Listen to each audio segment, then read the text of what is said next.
Hey, tonight we're stepping into the real Wild West.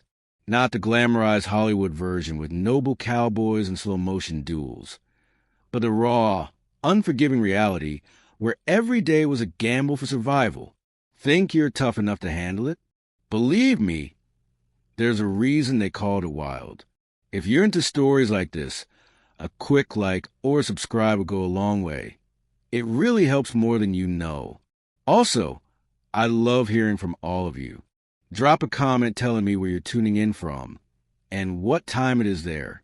It's always amazing to see this little global community connected through storytelling. Now, dim the lights, maybe switch on a fan for a bit of ambient hum, and settle in. Because tonight, we're diving into why you might not even last one day in the brutal American frontier. Congratulations! You just opened your eyes in the Wild West, sometime in the 1870s. The good news? You're about to live a chapter of history that shaped a nation. The bad news? Your odds of making it out alive have just plummeted. Your first clue? The smell. And no, it's not that fresh, woodsy scent of open prairies. It's sharp, sour, and foul. The heavy odor of unwashed bodies, manure, and something that might be raw sewage. See, bathing wasn't high on the priority list back then. In fact, most folks thought a good scrub once a month was plenty, and that's being optimistic. Some didn't bathe for the entire winter. Water was too precious, and people saved it for drinking and cooking, not for cleaning themselves. You roll out of bed, or more accurately, a straw-stuffed mattress that's likely infested with bed bugs, and immediately feel the ache in every limb. That's because life on the frontier meant constant, brutal physical labor from the moment the sun rose until long after it set. There were no weekends, no holidays, no one worried about posture or back support. Whether you were tending a farm, digging in a mine, or herding cattle, your body was the main machine, and it was pushed until it gave out. You might think you've got a tough job today, but the Wild West redefined hard work. 14-hour days of plowing, chopping, hauling, and sweating broke down even the strongest backs. It's no wonder most people didn't live past 35. You stand on a dusty wooden floor, shivering. If it's winter, your cabin's probably well below freezing. Even with fireplace, you let the fire die overnight to conserve fuel. Forget heating systems or insulated layers. And if it's summer, prepare to soak through every piece of clothing you got. There was no escaping the weather, just enduring it. And speaking of clothes, let's talk comfort. Men usually had, at most, 2 outfits made of rough canvas or denim trousers and coarse cotton shirts rub uncomfortably against your skin. For women, it's no better, layer upon layer regardless of the weather. Chemises, corsets, petticoats, and full-length dresses dragging through dirt. Everything feels rough, ill-fitting, and rarely washed. Those elegant get-ups you see in westerns? Pure fiction for most folks. Your stomach growls, time for breakfast. Hopefully you like beans, biscuits, and coffee, because that's probably what you'll be eating for every meal. The frontier diet was dull and lacked nutrients. Fresh produce was a rare seasonal treat. Meat, when available, was preserved with salt or smoke. Without refrigeration, scurvy, caused by a lack of vitamin C, was common. Bleeding gums and rotting teeth were facts of life. Maybe the coffee offers a small comfort? Not quite. It's boiled until the bitter sludge, sometimes with crushed eggshells or salt added to cut the taste. Still, the caffeine helps you face the day, so you drink it down. But first, check your boots. Scorpions and snakes often crawled in overnight. One bite, miles from a doctor, could mean death. Step outside and the vastness of the landscape is breathtaking and brutal. Weather turns on a dime. A clear morning can give way to a lethal blizzard, flash flood, or dust storm. If you settle near a town, don't expect comfort. It brings new risks. Poor sanitation and a lack of germ knowledge mean disease spreads fast. Cholera, typhoid, smallpox, diphtheria, and tuberculosis could wipe out half a town. Approaching a town, you'll notice the chaos. Haphazard buildings, no street planning. Roads are dirt, turning to mud or dust.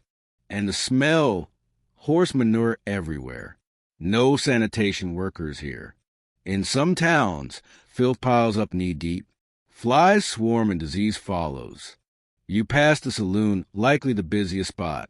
Forget swinging doors and piano tunes. Most are crude, single-room setups with rough bars and basic chairs. The booze? Not fine whiskey. Think raw alcohol spiked with tobacco juice, turpentine, or even gunpowder. One bad drink could blind you. Saloons also meant violence. Not stylish duels, just drunken brawls with deadly consequences in an armed society. And yes, nearly everyone's armed. Not just for protection from people, but animals, wolves, bears, cougars, venomous snakes. Towns like Dodge City and Tombstone actually had strict gun laws. The OK Corral shootout? It started because someone refused to give up their guns. Most violence wasn't honorable or planned. It was messy, impulsive, and often pointless. At the doctor's office, the horrors continue. Few had real medical training. Surgeries? No anesthesia, no sterilization. Infected wounds led to amputations. Childbirth could kill 1 in 4 women. Dentistry meant yanking teeth without painkillers. A broken bone could ruin your life.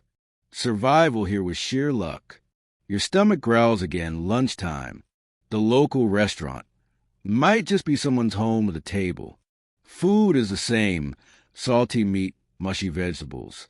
No safety standards. Food poisoning and dysentery are everyday problems. And over lunch, you overhear talk of Indian raids, outlaws, or travelers gone missing. Despite myths, Native American violence was rare compared to settler aggression. Still, the frontier was a conflict zone. Law was scarce. Sheriffs covered vast areas. Vigilante justice ruled. If accused of theft, you might be hanged that day, guilty or not. You stop by the general store next. Prices are shocking. Everything costs more out here. A single can of peaches might cost what's now $1.20. Most settlers spent every cent on basics. And you feel the loneliness. No regular mail, no reliable news. Some settlers never saw family again. Depression, alcoholism, and suicide were rampant. Dark clouds gather as the day ends. You head home. Weather wasn't just bad, it was deadly. Blizzards, tornadoes, floods, and drought struck hard. Your home, likely a sod hut, log cabin, or wooden shack, offers little protection. Winters inside feel like freezers. Summers roast you alive. On your way, miners pass you, heading to work. Mining was among the most lethal jobs. Cave-ins, toxic gases, faulty blasting powder, and machinery accidents claimed lives daily. You watch them disappear into the earth and wonder if they'll ever come back out. Canvas or denim trousers and coarse cotton shirts rub uncomfortably against your skin. For women, it's no better, layer upon layer regardless of the weather. Chemises, corsets, petticoats, and full-length dresses dragging through dirt. Everything feels rough, ill-fitting, and rarely washed. Those elegant get-ups you see in westerns? Pure fiction for most folks. Your stomach growls, time for breakfast. Hopefully you like beans, biscuits, and coffee, because that's probably what you'll be eating for every meal. The frontier diet was dull and lacked nutrients. Fresh produce was a rare seasonal treat. Meat, when available, was preserved with salt or smoke. Without refrigeration, scurvy, caused by a lack of vitamin C, was common. Bleeding gums and rotting teeth were facts of life. Maybe the coffee offers a small comfort? Not quite. It's boiled until it's a bitter sludge, sometimes with crushed eggshells or salt added to cut the taste. Still, the caffeine helps you face the day, so you drink it down. But first, check your boots. Scorpions and snakes often crawled in overnight. One bite, miles from a doctor, could mean death. Step outside and the vastness of the landscape is breathtaking and brutal. Weather turns on a dime. A clear morning can give way to a lethal blizzard, flash flood, or dust storm. If you settle near a town, don't expect comfort. It brings new risks. Poor sanitation and a lack of germ knowledge mean disease spreads fast. Cholera, typhoid, smallpox, diphtheria, and tuberculosis could wipe out half a town. Approaching a town, you'll notice the chaos. Haphazard buildings, no street planning. Roads are dirt turned to mud or dust. And the smell, horse manure everywhere. No sanitation workers here. In some towns, filth piles up knee-deep. Flies swarm and disease follows. You pass a saloon, likely the busiest spot. Forget swinging doors and piano tunes. Most are crude, single-room setups with rough bars and basic chairs. The booze? Not fine whiskey. Think raw alcohol spiked with tobacco juice, turpentine, or even gunpowder. One bad drink could blind you. Saloons also meant violence. Not stylish duels, just drunken brawls with deadly consequences in an armed society. And yes, nearly everyone's armed. Not just for protection from people, but animals, wolves, bears, cougars, venomous snakes. Towns like Dodge City and Tombstone actually had strict gun laws. The OK Corral shootout? It started because someone refused to give up their guns. Most violence wasn't honorable or planned. It was messy, impulsive, and often pointless. At the doctor's office, the horrors continue. Few had real medical training. Surgeries? No anesthesia, no sterilization. Infected wounds led to amputations. Childbirth could kill 1 in 4 women. Dentistry meant yanking teeth, without painkillers. A broken bone could ruin your life. Survival here was sheer luck. Your stomach growls again lunchtime. The local restaurant might just be someone's home at the table. Food is the same. Salty meat, mushy vegetables. No safety standards. Food poisoning and dysentery are everyday problems. And over lunch, you overhear talk of Indian raids, outlaws, or travelers gone missing. Despite myths, Native American violence was rare compared to settler aggression. Still, the frontier was a conflict zone. Law was scarce. Sheriffs covered vast areas. Vigilante justice ruled. If accused of theft, you might be hanged that day, guilty or not. You stop by the general store next. Prices are shocking. Everything costs more out here. A single can of peaches might cost what's now $1.20. Most settlers spent every cent on basics. And you feel the loneliness. No regular mail, no reliable news. Some settlers never saw family again. Depression, alcoholism, and suicide were rampant. Dark clouds gather as the day ends. You head home. Weather wasn't just bad, it was deadly. Blizzards, tornadoes, floods, and drought struck hard. Your home, likely a sod hut, log cabin, or wooden shack, offers little protection. Winters inside feel like freezers. Summers roast you alive. On your way, miners pass you, heading to work. Mining was among the most lethal jobs.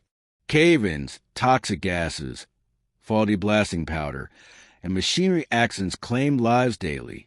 Miners also suffer from long-term health issues like black lung from coal dust or mercury poisoning from gold processing. Even if you avoided mining, few frontier jobs were safe. Farming involved hazardous equipment without safety features. Ranching meant dealing with unpredictable animals weighing hundreds of pounds.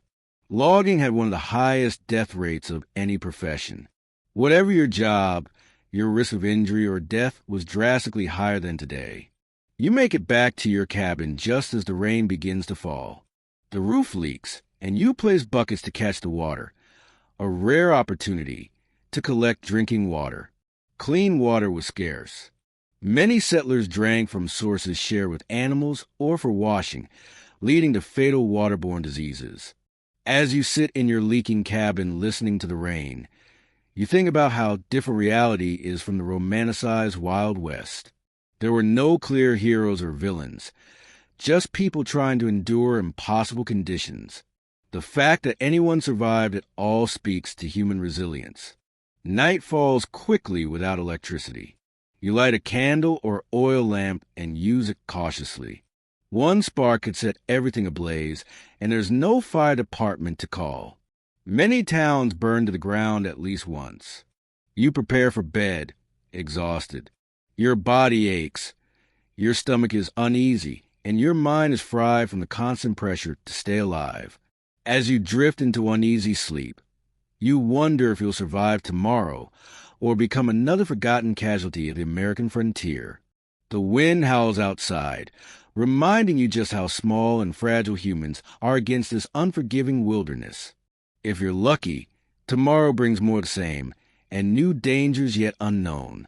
In the Wild West, survival wasn't a right. It was something earned, day by day, through pain most today can't imagine. Morning light leaks through the cracks in your cabin walls, rousing you from broken sleep. Your muscles protest as you rise. No time to linger. The Wild West waits for no one.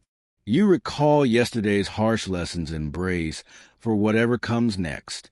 Let's say today you decide to leave town, heading across the frontier. Whether you're joining a wagon train, visiting another settlement, or exploring solo, travel in the 1870s was nothing like you know. Sure, the Transcontinental Railroad had been completed by then, linking America coast to coast. But unless you were wealthy or near a major city, you probably couldn't afford to ride it. Most settlers traveled by foot, wagon, or horseback. If you had a horse, you were lucky. They were expensive to buy and care for. A decent horse could cost several months' wages. You'd also need tack, feed, and basic veterinary help, which usually meant putting the animal down if it was seriously injured. And riding? It was no joyride. Saddles of the 1870s weren't built for comfort. They were built to function. Canvas or denim trousers and coarse cotton shirts rub uncomfortably against your skin. For women, it's no better, layer upon layer regardless of the weather. Chemises corsets petticoats, and full-length dresses dragging through dirt. Everything feels rough, ill-fitting, and rarely washed.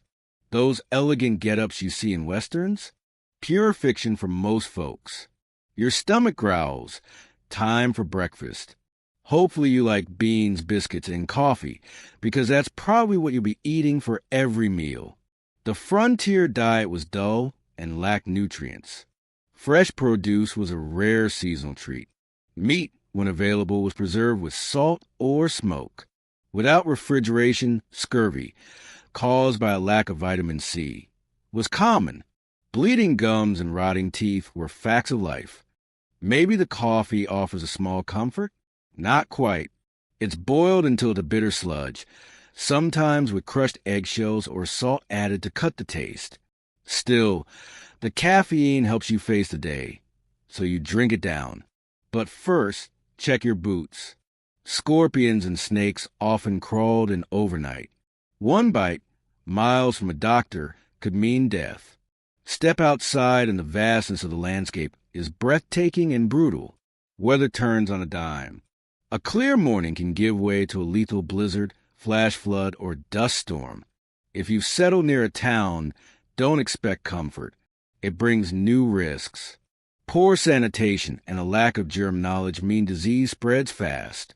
Cholera, typhoid, smallpox, diphtheria, and tuberculosis could wipe out half a town. Approaching a town, you'll notice the chaos.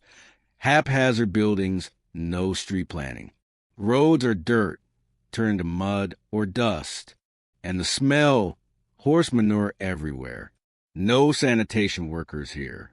In some towns, filth piles up knee-deep. Flies swarm and disease follows. You pass the saloon, likely the busiest spot. Forget swinging doors and piano tunes. Most are crude, Single-room setups with rough bars and basic chairs. The booze? Not fine whiskey. Think raw alcohol spiked with tobacco juice, turpentine, or even gunpowder. One bad drink could blind you. Saloons also meant violence. Not stylish duels.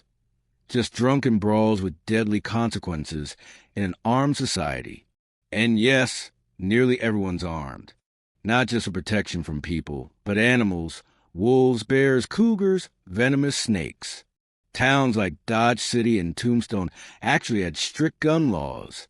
The OK Corral shootout? It started because someone refused to give up their guns. Most violence wasn't honorable or planned.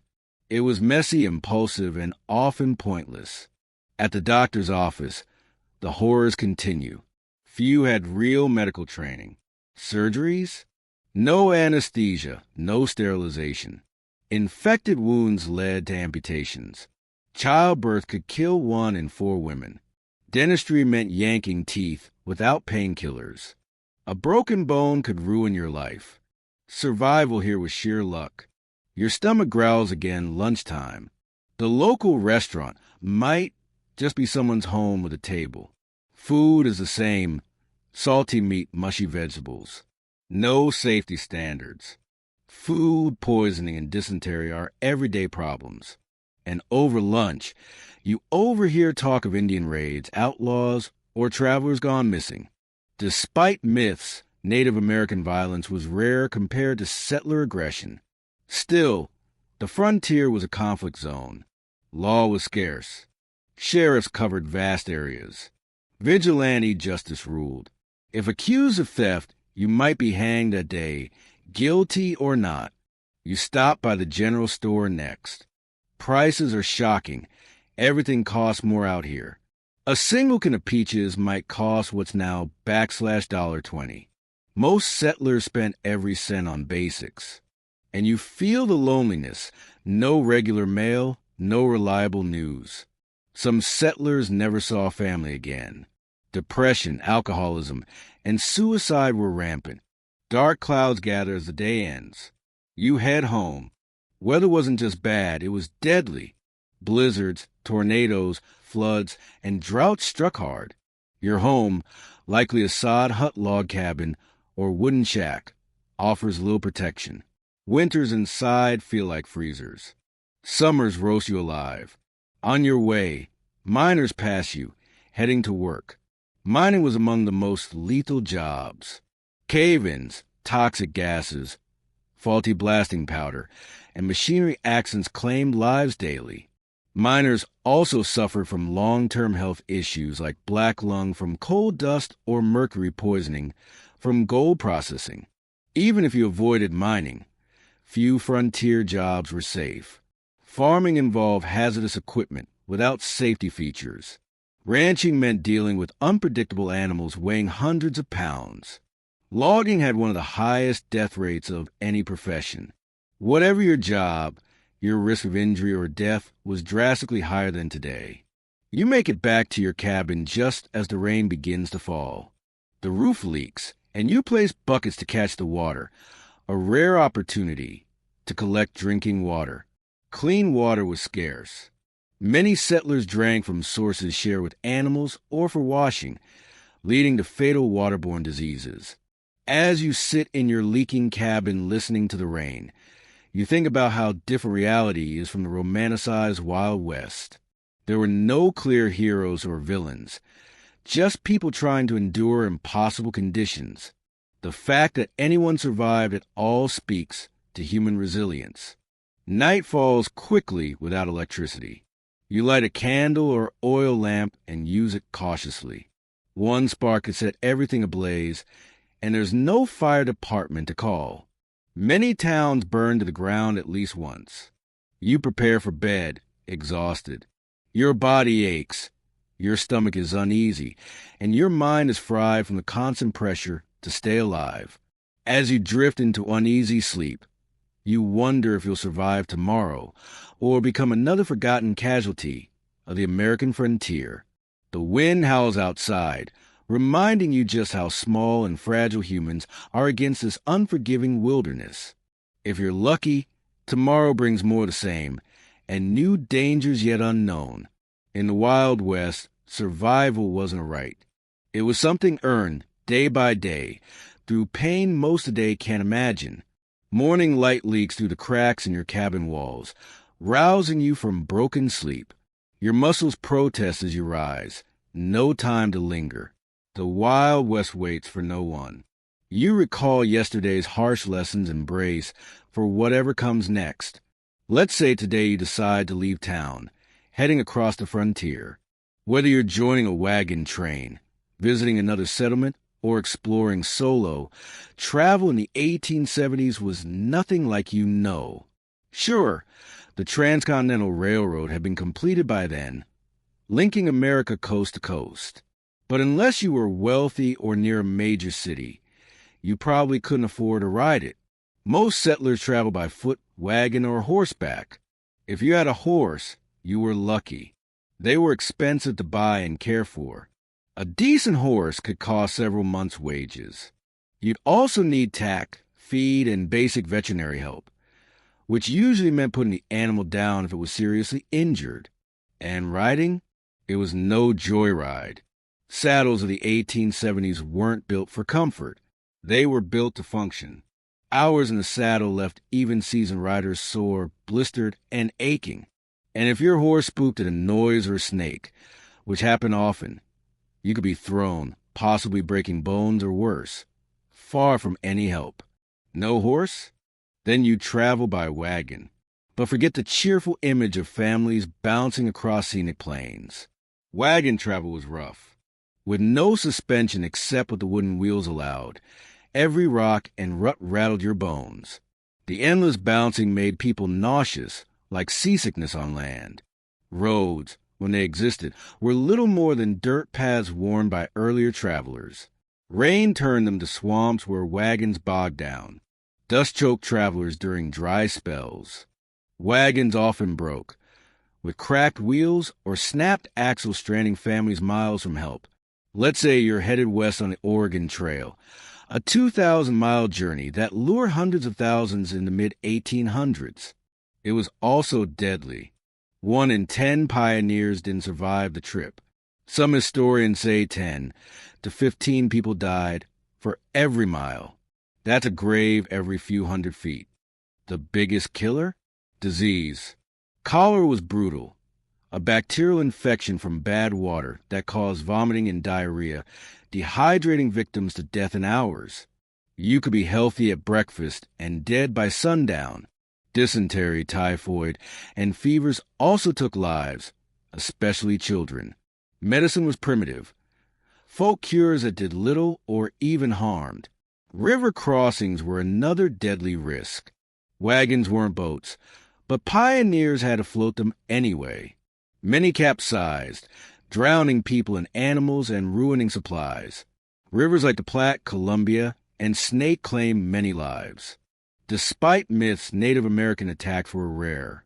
Most tribes helped settlers, offering food, guidance, or ferry services.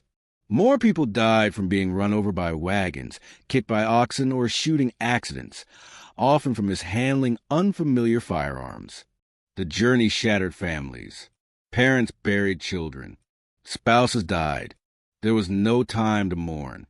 Delay meant risking snow-blocked mountain passes. The grief, fear, and exhaustion broke many. Some chose suicide rather than go on. Even if you made it to Oregon or California, the hardship didn't end. Most arrived penniless, sick, and worn down, only to find new struggles waiting. If you weren't traveling that far and were just heading to a nearby town, danger still followed. Bandits saw lone travelers as easy prey. Stagecoach robberies, though dramatized later, did happen enough to be feared. Nature was just as deadly. Flash floods could trap you. Desert heat could kill by dehydration. Blizzards froze travelers in their tracks. The infamous Donner Party resorted to cannibalism just to survive. Maps were unreliable. Landmarks changed or were misread. Guides weren't always trustworthy. Getting lost could mean death. And the people? Not just white cowboys. The frontier was a mix of cultures. Chinese immigrants built railroads and ran shops. Mexican families lived in the Southwest long before it was U.S. land. 1 in 4 cowboys was black. Europeans from Germany, Ireland, Italy, and Scandinavia brought their own traditions. And of course, Native American nations had lived here for thousands of years. But diversity didn't mean equality. Racial violence was common. Chinese workers were underpaid and forced into dangerous jobs. Mexican landowners frequently saw their property seized through legal manipulation or outright theft after the Mexican-American War. Black Americans who moved west in hopes of escaping Southern discrimination often found frontier racism just as pervasive, albeit in different forms. Despite their crucial roles in ranching, mining, and building frontier communities, they were regularly excluded from economic opportunities and denied social acceptance. For Native Americans, the expansion of white settlement was nothing short of catastrophic. The indigenous population of North America, once estimated at around 15 million, had dwindled to fewer than 300,000 by 1900. Disease, warfare, forced relocations, and the calculated destruction of food sources, especially the buffalo, decimated numerous tribes. U.S. government policies pushed Native Americans from ancestral lands onto reservations, often located in barren regions with poor soil. Treaties were routinely broken, especially when valuable resources were found on reservation lands. Native children were removed from their families and placed in boarding schools designed to erase their cultural identity, operating under the philosophy of kill the Indian, save the man. The romanticized cowboys versus Indians narratives in later films wildly misrepresented the complex dynamics between settlers and indigenous people. Many tribes initially try to cooperate with newcomers and adapt to a changing world. Violence usually followed after repeated treaty violations, land encroachments, or deliberate provocations.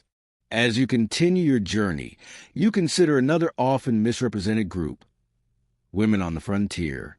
Far from being helpless damsels or prim schoolmarms, as portrayed in Western films, frontier women perform physically exhausting labor while navigating rigid social expectations. On homesteads, women handled domestic duties, like cooking, cleaning, childcare, and sewing, while also farming, tending animals, and defending the home when necessary. Their days began before dawn and ended late, with little to no rest. A woman might plow fields, assist in a neighbor's childbirth, fend off predators, and still care for her own family. Many women became widows early due to the hazards of frontier life and had to run farms or businesses alone while raising children. Despite their essential contributions, women held few legal rights. In many places, they couldn't vote, own property if married, or gain custody of children in divorce cases. Domestic abuse was considered a private issue with few avenues for legal help. Unmarried women had limited options.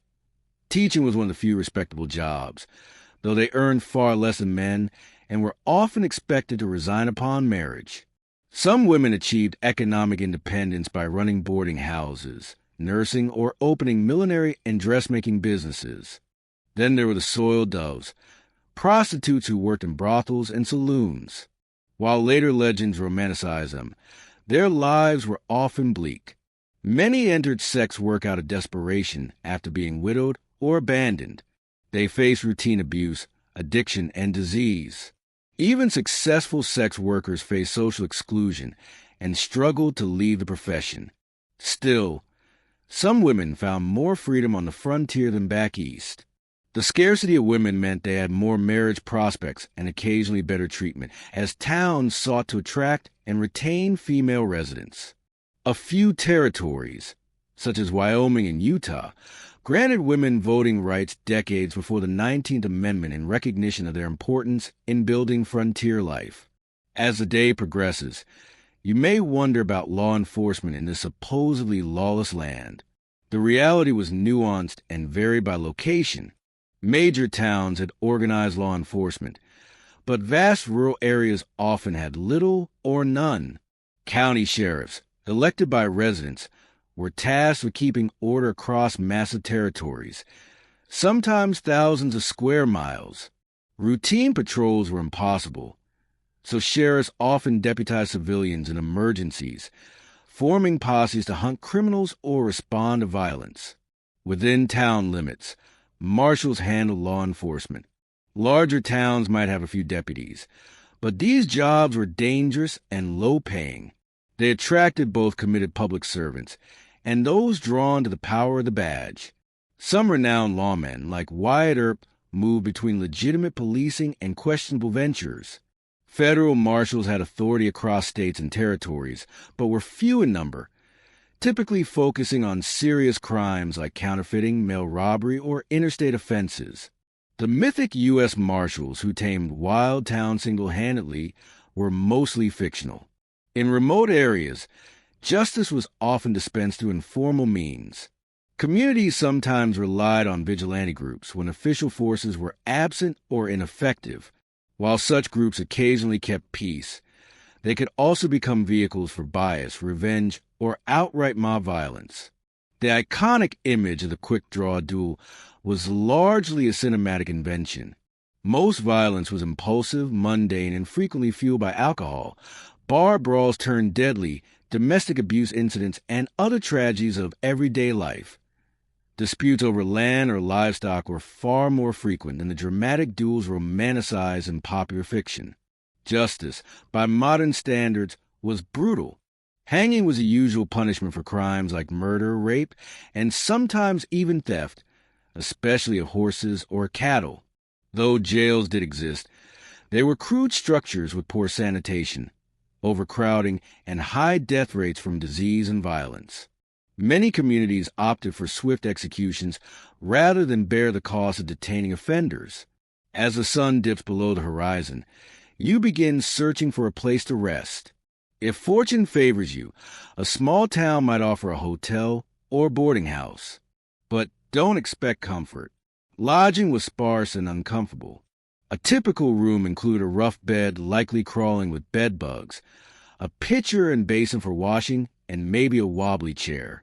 Toilets were outhouses shared by everyone. Thin walls meant little privacy. You could hear every cough and murmur from the neighboring room. During busy times, you might have to share your bed with a complete stranger. The bedding likely hadn't been changed in days, and lighting came from flickering candles or oil lamps. A night stay ranged from 25 cents to $1, costly for many, equal to several hours' wages. To save money, many slept in barns, stables, or under open sky, risking exposure to danger and the elements.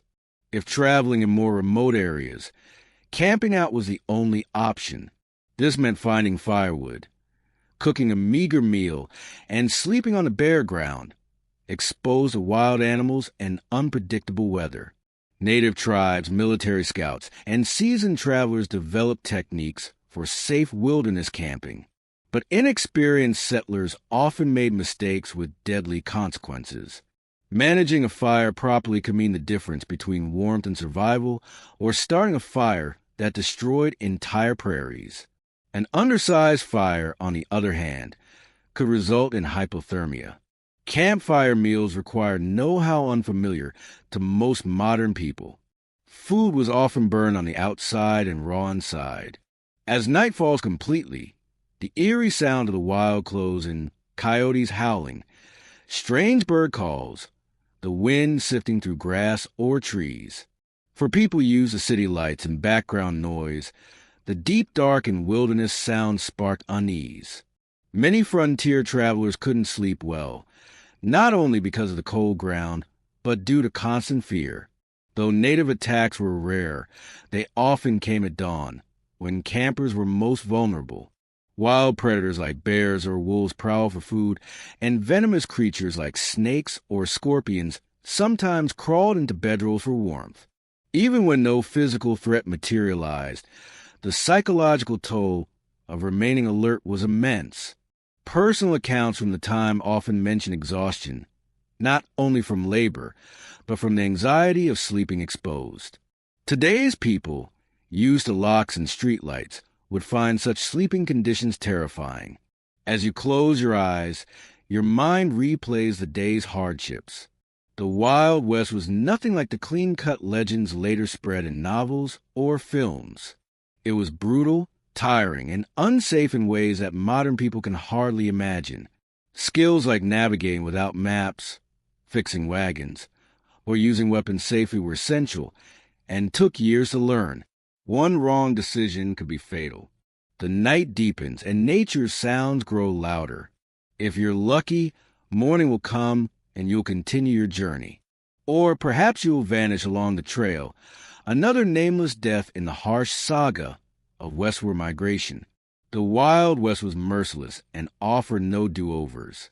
Surviving one more night meant you'd beaten the odds. As dawn breaks, you find yourself alive.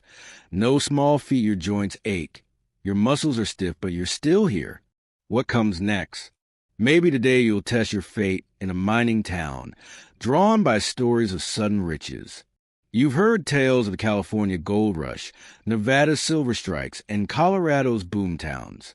Stories of men pulling up fist-sized nuggets and becoming rich overnight have fueled dreams for generations. But few speak of the brutal truths behind these gold-chasing fantasies. Suppose you do try mining. First, you'd need to claim a stake. That meant finding land with signs of minerals, a near-impossible task by the 1870s, since most of the good land was already taken. If you did locate a promising area, you'd register the claim at the nearest government office, paying fees that could drain your savings. Then came the work, and it was grueling. In place of mining, you'd spend hours hunched in freezing water, panning for flakes of gold. The cold would crack your skin, your back would throb, and often you walk away with barely enough to buy a meal.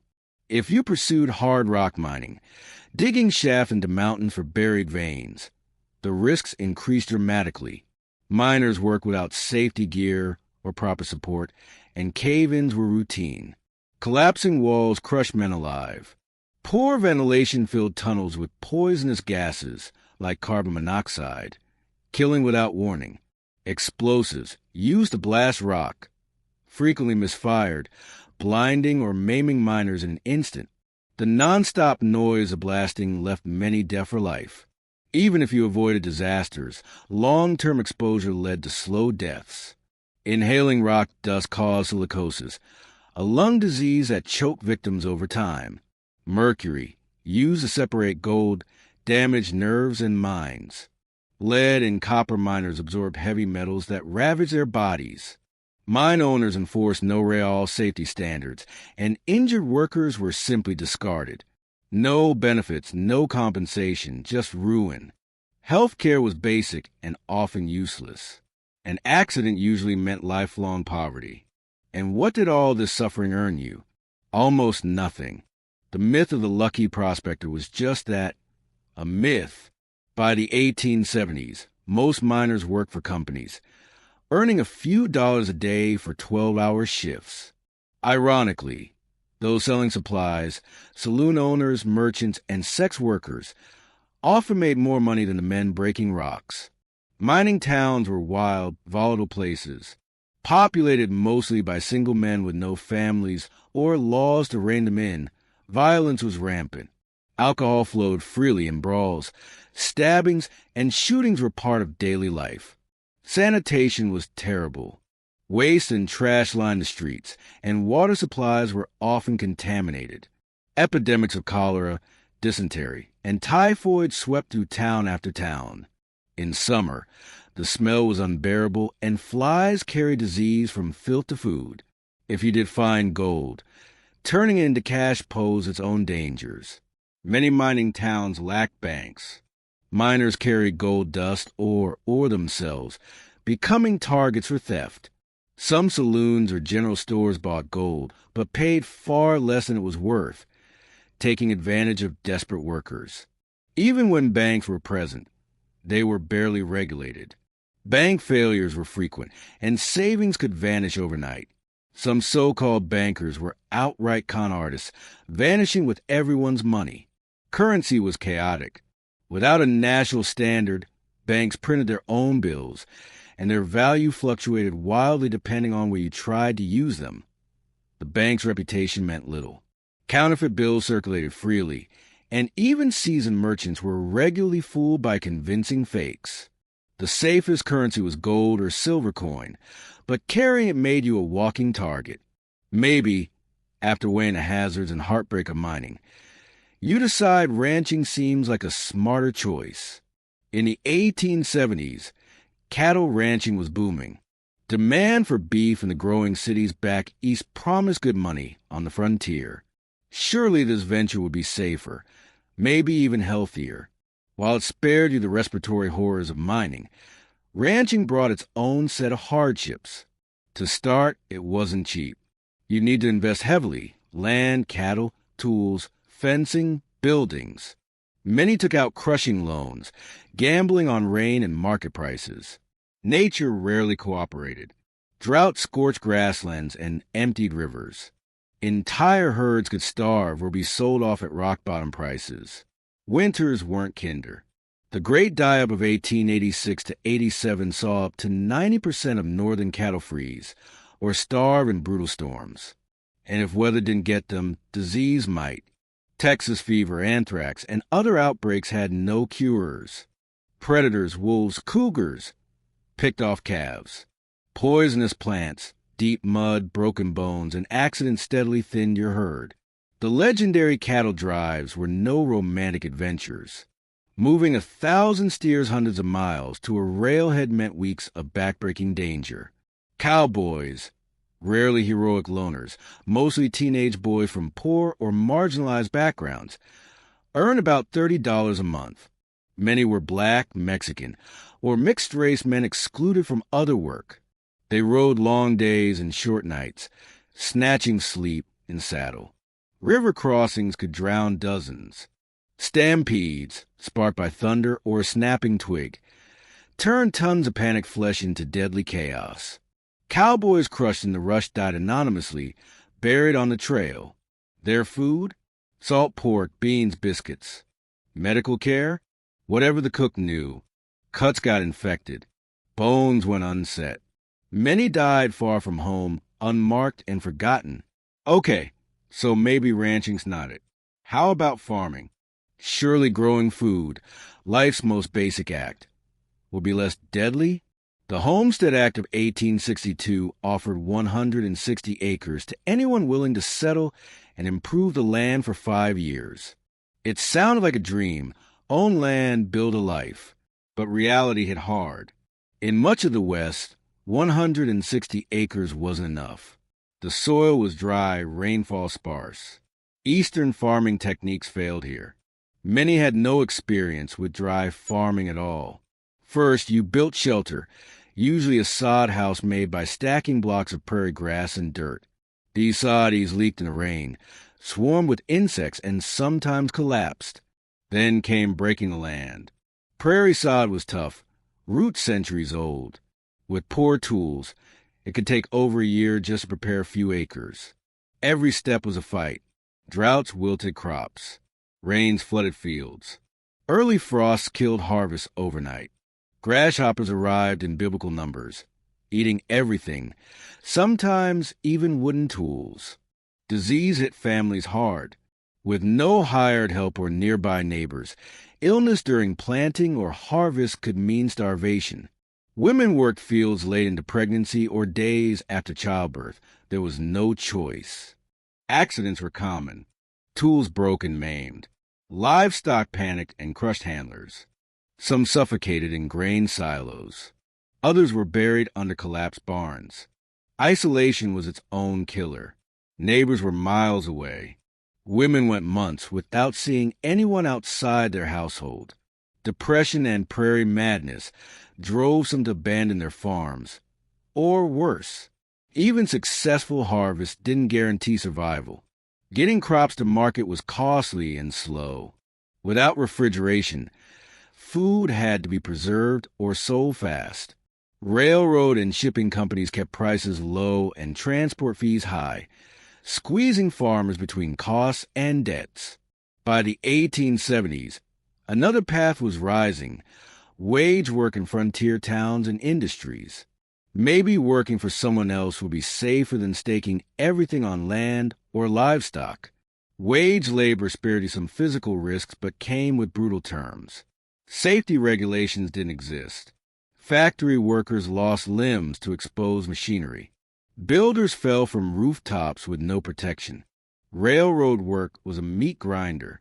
Track layers suffered heat stroke, injury, and exhaustion. Chinese laborers, who built much of the rail system, were given the most dangerous jobs, handling explosives through mountain passes. Working meant 10 to 12 hours a day, 6 days a week. Pay was low. Children as young as 8 worked beside adults, smaller, weaker, and more prone to injury. Workers had no legal protection. You could be fired without reason, have your pay cut, or withheld entirely. Trying to unionize or demand better treatment often meant blacklisting. No one in town would hire you. Company towns made it worse. In mining and logging camps, your employer owned everything: the housing, the store, the money. Paid in company scrip, you bought overpriced goods, went into debt, and couldn't afford to leave. Whatever your path, mining, ranching, farming, or labor, frontier life shaped you. Time moved differently. No alarms or clocks. Days began at dawn, ended at sunset. Electric light didn't exist. Your work hours changed with the seasons. Harvest or roundup meant 16-hour days. No rest. Winter brought a pause, but not peace. Fields lay dormant or cattle required minimal care. The modern obsession with punctuality held little weight on the frontier. With few timepieces and limited need for exact timing in daily life, most people followed loose schedules. Stagecoaches and, later, trains introduced strict timetables to parts of the West. But beyond those settings, vague markers like morning or after supper sufficed for organizing one's day. Leisure and entertainment bore little resemblance to what we know now. After long, draining days, few frontier folks had energy for elaborate pastimes. Conversation by firelight, storytelling, or card games offered simple evening diversions. When instruments and someone skilled enough were available, music lifted spirits. Fiddles, harmonicas, and guitars often fueled dancing. Books were treasured items, passed between families and read aloud until they disintegrated. Newspapers, when accessible, were reread multiple times. Every notice or ad mined for distant updates. Organized sports existed, but were rudimentary. Baseball was catching on, played with improvised gear on uneven fields. Horse races, shooting contests, and wrestling bouts offered fun and showcased practical skills. Kids invented games using what they had: tag, hide and seek, and improvised stickball needing only imagination and debris. Holidays and local celebrations were vital breaks from the toil. The 4th of July might draw settlers from across the region for picnics, speeches, contests, and music. Harvest festivals honored the end of the year's hardest work. Religious holidays brought both reflection and rest from the grueling norm. As night deepens, you reflect on life out here, the constant strain, the harsh trade-offs, the fragile comforts. Every task was harder, every risk greater, every luxury rare. Those who endured and occasionally prospered had attributes the modern world rarely cultivates: incredible stamina, broad practical knowledge, and the mental fortitude to weather endless adversity. Darkness returns, thick and silent. No engines, no fans, no digital hums. Just wind, insects, and night birds. That immense quiet, so foreign to modern ears, was a nightly soundtrack, peaceful for some, haunting for others. Drifting into sleep, you question whether you truly have survived here, not for a visit, but year upon year. The settlers who built the West weren't mythic icons. They were flawed, determined people grappling with relentless obstacles using limited tools and know-how. Stripped of legend, their tale is one of survival, raw and astonishing by any standard. The cool night air clings like a second skin as stars ignite across the sky. Without artificial lights, the heavens shine in their full glory. It's one of the few beauties more accessible then than now. The Milky Way stretching wide, the same majestic view that connected these pioneers to ancient ancestors who also looked skyward for meaning. Dawn breaks again over the Wild West, and with it returns hunger, a familiar companion on the frontier. In the 1870s, food bore little resemblance to the diverse, accessible meals of modern life. What did it take to feed yourself here? The upside, game was still plentiful in many parts. Deer, rabbits, elk, and birds could supplement the family larder, if you had the skill to hunt. The downside, ammunition was costly and vital for protection. Hunting also consumed time, something few had to spare during planting, harvest, or calving seasons. So most families leaned hard on what they could grow, store, or buy in bulk. Corn, beans, and pork formed the diet's foundation. These staples were dense and filling, but lacking in nutrition and variety. Fresh fruits and vegetables were seasonal luxuries, lasting only a short time each year. Winters often brought months without any fresh produce at all. This lack of variety led to widespread health issues. Scurvy, from vitamin C deficiency, became common in winter and spring. Bleeding gums, aching joints, loosening teeth, and eventually death marked its progress. Well-known symptoms but difficult to prevent under the circumstances. Other deficiencies stunted children's growth and caused lingering illnesses in adults. Preserving food was an endless task and essential skill. With no refrigeration, meat had to be eaten immediately or processed by salting, drying, or smoking. These methods staved off rot but altered flavor, reduced nutrition, and often resulted in salt-heavy diets that caused chronic health issues like high blood pressure. Women carried much of this burden, spending countless hours during harvest seasons preserving food for the lean months. Vegetables were pickled or fermented. Fruits were dried or jarred in syrup if sugar was on hand. Root crops were stored in underground cellars, where the temperature remained low. These weren't side chores. They were survival work, as crucial as firewood or shelter. That could determine whether a family would eat during the winter. Food storage came with its own challenges. Properly preserved foods could last for months or even years, but any errors in technique could result in spoilage or even deadly food poisoning. Moreover, stored food attracted pests. Rats, mice, and insects often consumed part of the supply, and their droppings contaminated what remained. Most frontier families simply accepted a certain level of insect fragments and rodent contamination in staples like flour and beans as an unavoidable reality. Cooking itself was vastly more labor-intensive than modern people can easily imagine. Meals were made over open hearths or wood-burning stoves that demanded constant fuel and supervision.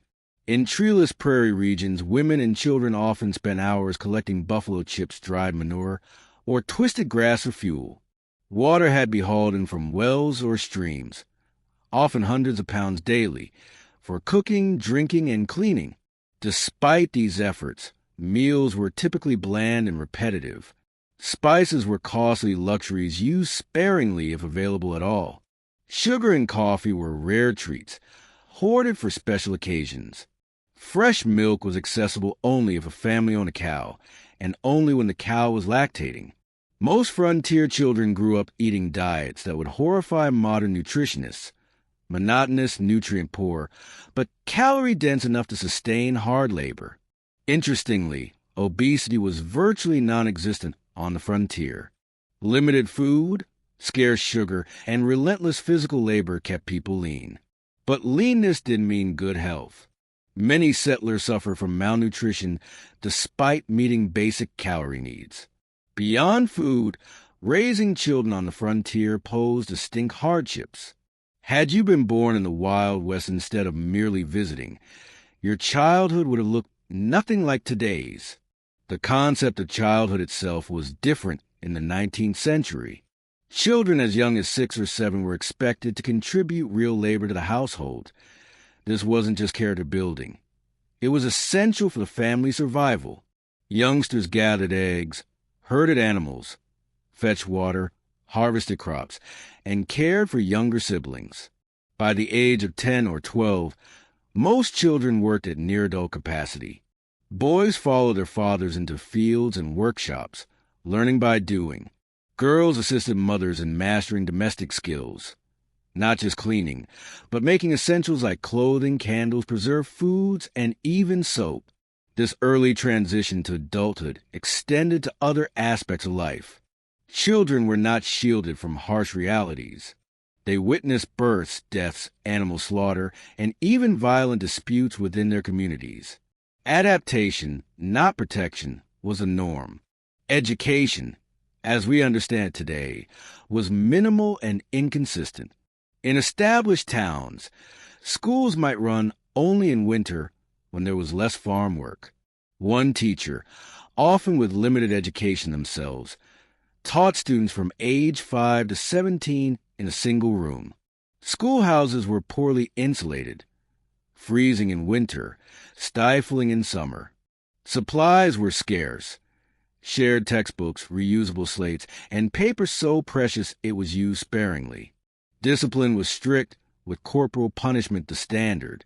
Whippings or beatings were given for infractions as minor as talking out of turn or failing to memorize lessons. In more remote areas, there were no schools at all. Some families taught their children at home, using whatever books they had. Still, many children received only the most basic instruction in reading and arithmetic. Practical skills were prioritized: tracking animals, predicting weather, treating injuries, or planting crops. Child mortality on the frontier remained devastatingly high. Roughly 1 in 4 children didn't survive to adulthood, with the most danger occurring in the first 5 years. Diseases now easily prevented or treated: measles, diphtheria, scarlet fever, whooping cough, frequently cause death or lasting disability. Accidents claim many more, since child safety was a foreign idea in a world where survival required constant risk. The emotional toll of such loss on both parents and children is hard for modern minds to grasp. Most children grew up watching siblings die. Parents expected to lose children and often reused names for later-born kids if an older sibling had died young. A practice that seems strange now, but made sense in an era where death was a daily presence. Few things better highlight the divide between frontier and modern life than attitudes toward medicine and healthcare. Falling ill or being injured in the 1870s West meant facing a reality almost nothing like today's. The biggest difference was the near total absence of professional care. Most communities had no doctors, and those who practiced often had little formal education, maybe an apprenticeship or brief schooling. Their methods stem from outdated ideas like the balance of bodily humors, more medieval than modern. With few medical professionals, most ailments were treated at home using folk remedies. Every town had women known for their healing abilities, drawing on old traditions. Some herbal treatments worked, but many did not or were dangerous. Common approaches included bloodletting, which only weakened patients, and strong laxatives believed to purge illness. Poultices applied to wounds often caused infections. Laudanum, an opium-based tincture, was a go-to for pain but frequently led to addiction. Mercury-based medicines were widely used despite their toxicity. Even effective drugs were problematic due to poor quality control. Without regulation, medicine varied in strength and often contained harmful contaminants. Many patent medicines were mostly alcohol, offering temporary relief through intoxication. Surgery on the frontier was especially gruesome. With no real anesthesia beyond whiskey or opium, patients endured agonizing pain. Sterilization was unknown, so infections after surgery were rampant. Amputation was common for serious injuries, done with tools rarely clean beyond a quick wipe. Childbirth was perhaps the most dramatic difference. Most women deliver at home, helped by midwives if available or female relatives if not. Without prenatal care, complications weren't detected until labor. Breech births, hemorrhages, and emergencies frequently ended in death. Maternal mortality was high, about 1 in every 100 births, over 100 times today's rate. Many women face pregnancy knowing it could kill them. Men's letters from the time often speak of raising children alone after a wife died giving birth. Poor nutrition, nonstop labor, and primitive medical care resulted in poor health for many frontier people. Their life expectancy was under 40 years, and even those who lived longer typically faced chronic illnesses by their 50s.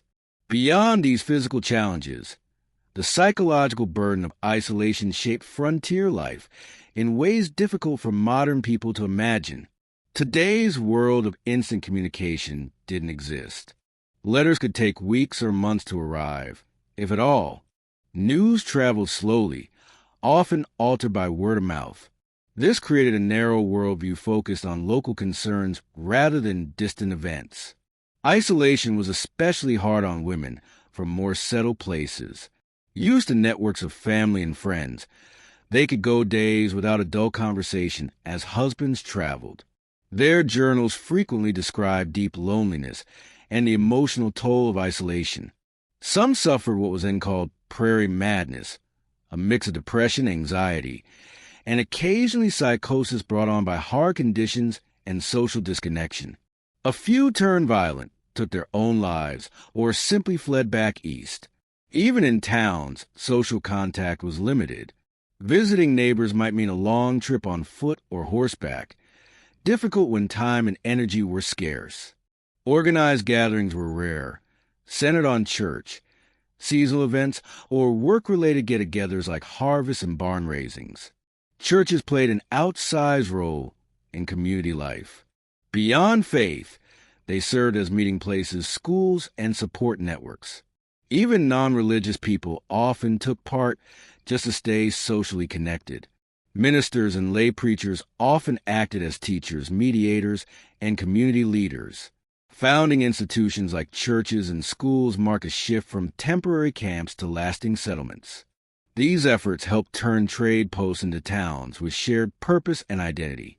Forming local governments, even rudimentary ones, was another sign of moving from chaos to structure. Cooperation was key to survival in such a setting. Barn or house raisings allowed neighbors to help each other with major building projects. At harvest, teams worked across multiple farms to beat the weather. Search parties were organized when children went missing. Such cooperation reflected the truth. No one could survive the frontier alone. Community support wasn't a luxury. It was a necessity. This reliance on both self and others shaped the culture of the frontier. Personal toughness and independence were vital, but so was collaboration. The tension between these values became part of America's cultural DNA, influencing views on government, community, and personal responsibility. As another hard day ends in the Wild West, you find yourself reflecting on the inner strength required to live that life day after day. The people who built the frontier weren't superhuman. They suffered, struggled, and sometimes broke beneath the weight of their harsh surroundings. Yet many endured, adapting with resilience and crafting a way of life that brought meaning, and even moments of joy amid constant trial. As night cloaks the land again, the stillness of a world before machines returns. The day's journey has offered a window into a place at once recognizable and utterly alien.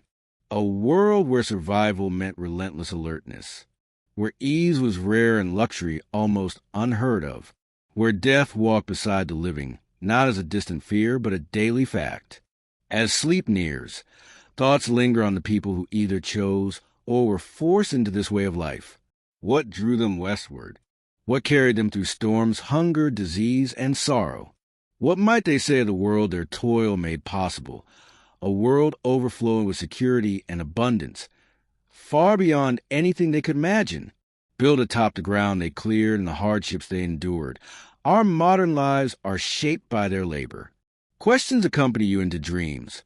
Wide plains, looming peaks, and the weathered faces of those who claim the frontier not through fantasy or fame, but through the quiet, unyielding strength of perseverance. Their tale, scrubbed of Hollywood gloss and myth, is a tribute to human endurance and to the everyday valor of people who face impossible odds. Morning comes on your last day in the Wild West. As golden light stretches across the plains, you pause to admire the raw, arresting beauty that lured so many pioneers.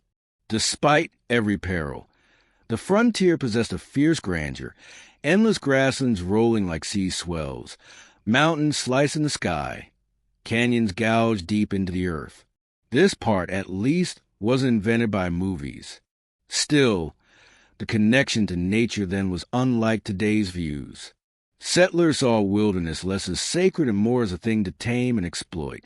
Trees were felled heedlessly. Wildlife was hunted close to extinction. Rivers were redirected or ruined for mining with no thought of long-term damage.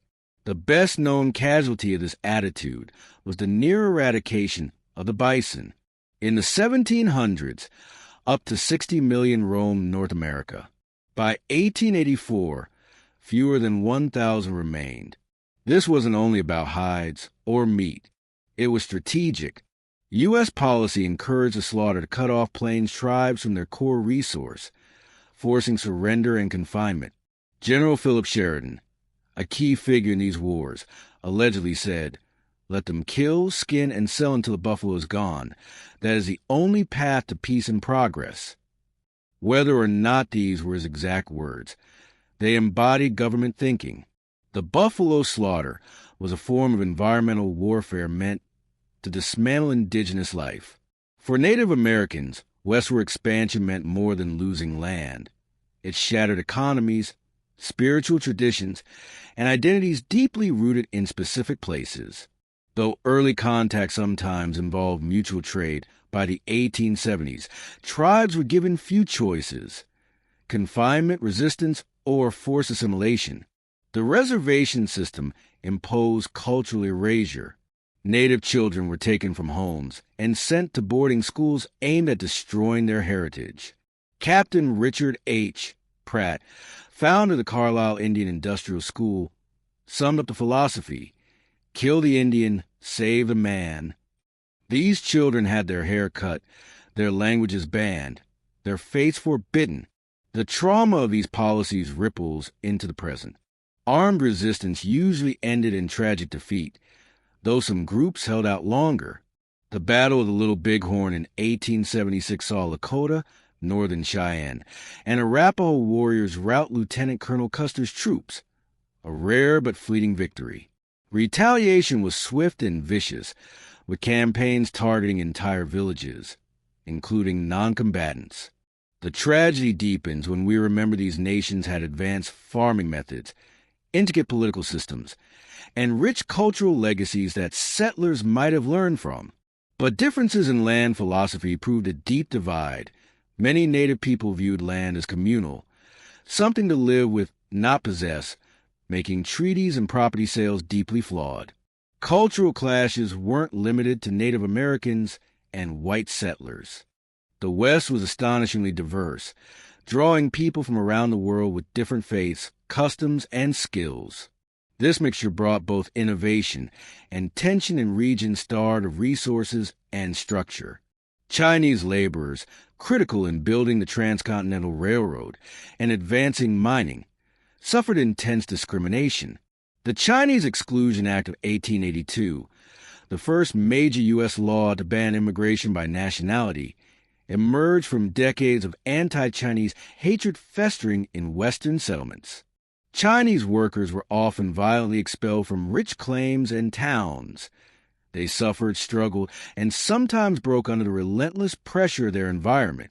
But many adapted and persevered, developing skills and perspectives that allowed them to find meaning and even joy amid hardship. The darkness settles around you once more, bringing with it the profound silence of the pre-industrial night. The day's experiences have given you a glimpse into a world both familiar and utterly alien, a world where survival required constant vigilance, where comfort was rare and luxury almost non-existent, where death was an everyday companion rather than a distant stranger. As sleep approaches, you wonder about the people who chose this life, or had it thrust upon them by circumstance. What drove them west? What sustained them through blizzards, droughts, illness, and loss? What would they think of the world their struggles helped create? A world of abundance and security beyond anything they could have imagined, built on foundations they laid through exhausting labor and countless sacrifices. The questions follow you into dreams filled with endless prairies, towering mountains, and the faces of those who tamed the Wild West, not through romantic gunfights, but through the quiet heroism of daily persistence against overwhelming odds. Their story, stripped of Hollywood glamour and frontier mythology, stands as a testament to human adaptability and the extraordinary courage of ordinary people facing extraordinary challenges. Dawn breaks on what will be your final day in the Wild West. As golden light spills across the landscape, you take a moment to appreciate the raw beauty that drew so many westward. Despite the dangers and hardships, the frontier was a place of stunning natural grandeur. Vast prairies rippling like oceans, mountains scraping the sky, canyons plunging into the earth's depths. This beauty, at least, wasn't a Hollywood invention. But even the relationship with the natural world was profoundly different from modern environmental perspectives. The frontier mentality viewed nature primarily as a resource to be conquered and exploited, not preserved or protected. Timber was cut without consideration for regeneration. Game was hunted to the edge of extinction. Streams were diverted, polluted, or destroyed for mining with no thought for downstream consequences. The near extinction of the American bison stands as perhaps the starkest example. In the 1700s, an estimated 30 to 60 million bison roamed North America. By 1884, fewer than 1,000 remained. This wasn't just a result of overhunting. It was also a deliberate policy, encouraged by the U.S. government to deprive Plains Indian tribes of their primary resource and force them onto reservations. General Philip Sheridan, a key military leader in the Plains Indian Wars, reportedly stated, "Let them kill, skin, and sell until the buffalo is exterminated. It is the only way to bring lasting peace and allow civilization to advance." Whether or not he spoke those exact words, they reflected government policy of the era. The destruction of the buffalo herds was environmental warfare, designed to break indigenous resistance by eliminating their way of life. For Native American nations, the expansion of white settlement represented an apocalypse, not just physical displacement, but the collapse of economic systems, spiritual practices, and cultural identities tied to specific landscapes and resources. While early interactions sometimes involved trade and cooperation, by the 1870s most indigenous groups faced stark choices: confinement on reservations, continued resistance against overwhelming odds, or cultural assimilation. The reservation system itself represented a form of cultural genocide. Native children were forcibly removed from families and sent to boarding schools designed to kill the Indian and save the man. As Captain Richard H. Pratt, founder of the Carlisle Indian Industrial School, infamously stated, "These children had their hair cut short, were forbidden from speaking their languages, practicing their religions, or maintaining their cultural identities." The intergenerational trauma from these policies continues to affect Native communities today. Armed resistance nearly always ended in defeat, though some groups maintained independence longer than others. The Battle of the Little Bighorn in 1876, where combined Lakota, Northern Cheyenne, and Arapaho forces defeated Lieutenant Colonel George Armstrong Custer's 7th Cavalry, was one of the last major indigenous victories. The U.S. military response that followed was increasingly brutal, including attacks on villages and the killing of women and children. This cultural collision was made even more tragic by the richness of the societies being dismantled. Many native nations had sophisticated agricultural systems, complex governance, and deep cultural traditions that could have provided valuable knowledge to settlers. But different worldviews made understanding difficult. Many native groups couldn't conceive of owning land any more than one could own the sky or the wind, making treaties over territory inherently flawed from the outset. And these cultural conflicts extended beyond native-white relations. The West was extraordinarily diverse. African Americans, Mexican Americans, Chinese immigrants, Germans, Scandinavians, Irish, Italians, and others all carved out lives on the frontier. This diversity brought unique skills and perspectives, but also intensified tension in communities with scarce resources and limited infrastructure. Chinese immigrants, who were instrumental in building the Transcontinental Railroad and working in mining operations, faced particularly harsh discrimination. The Chinese Exclusion Act of 1882, America's first major immigration law based on nationality, grew from anti-Chinese sentiment that had festered in Western territories. Chinese miners were often driven from productive claims, denied legal recourse, and subjected to brutal violence. Despite all this, many persevered, creating Chinatowns, mutual aid societies, and networks of resilience. African Americans also moved west seeking refuge from the racism of the post-Reconstruction South. Some, known as exodusters, established all-black towns in Kansas and Oklahoma.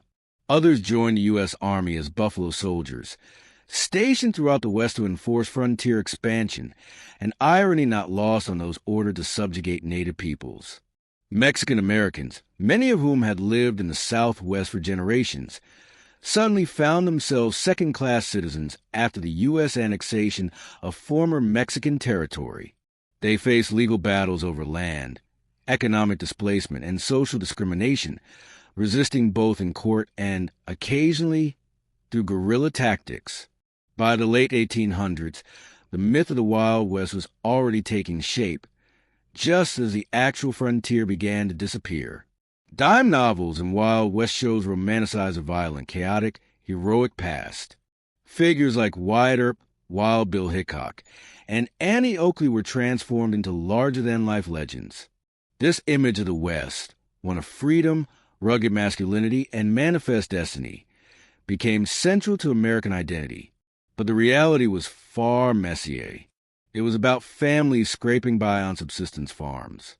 It was about women giving birth without doctors, immigrants laboring in dangerous conditions, and native peoples fighting to preserve ancient ways of life. It was about survival. As your journey ends, you step out of the cabin one last time. The wind brushes your face, carrying with it scent of sage, dust, and pine. The prairie stretches before you, golden in the morning sun. Somewhere in the distance, a hawk wheels overhead. You breathe in the moment. The Wild West was not a place of simplicity. It was a collision of dreams and desperation, courage and cruelty, exploitation and endurance.